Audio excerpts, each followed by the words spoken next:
तो आज मैं ये जो वीडियो है, आज का वीडियो जो है क्लास 9th के लिए है, जो कि चैप्टर 1 का एक्सपेरिमेंट पार्ट है। उससे कुछ क्वेश्चंस हैं। ये कुछ क्वेश्चंस हैं जो मुझे थोड़े इम्पोर्टेंट लगते हैं, और क्योंकि अभी सीबीएसई का लेवल हाई हो रहा है, आप देख रहे हो कि उसके क्वेश्चंस थोड़े से हायर लेवल पे के आ रहे हैं, तो मुझे लगता है कि आपको इस तरह के क्वेश्चंस की ज़्यादा प्रैक्टिस करनी चाहिए। तो इसीलिए मैं इस तरह के क्वेश्चन सब दे रही हूँ। और इसके अलावा भी मैं एनसीईआरटी के क्वेश्चंस और एनसीईआरटी एग्जाम्पलर के क्वेश्चंस भी मैं दूँगी, बट ये मुझे कुछ इम्पोर्टेंट क्वेश्चंस लग रहे हैं, तो मैं उनको भी डिस्कस करना चाहती हूँ। तो चलिए शुरू करते हैं आज का वीडियो।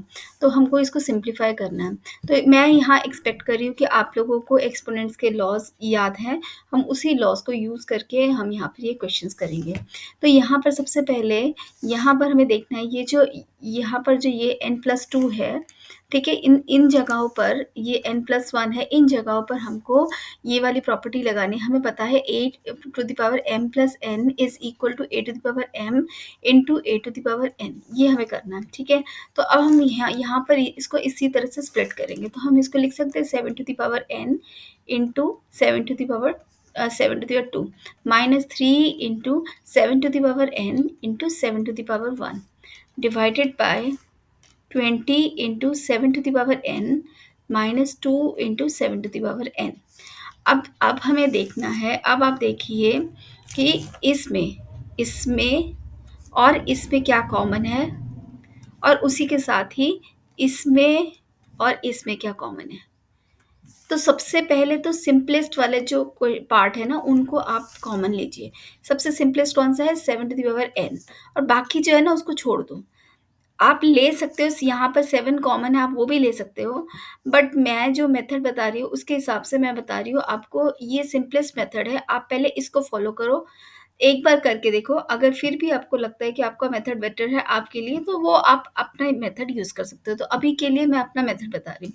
तो आप सिर्फ इन दोनों में से फर्स्ट ऊपर जो न्यूमरेटर है, उन दोनों में से आप सिर्फ 7n को कॉमन लो।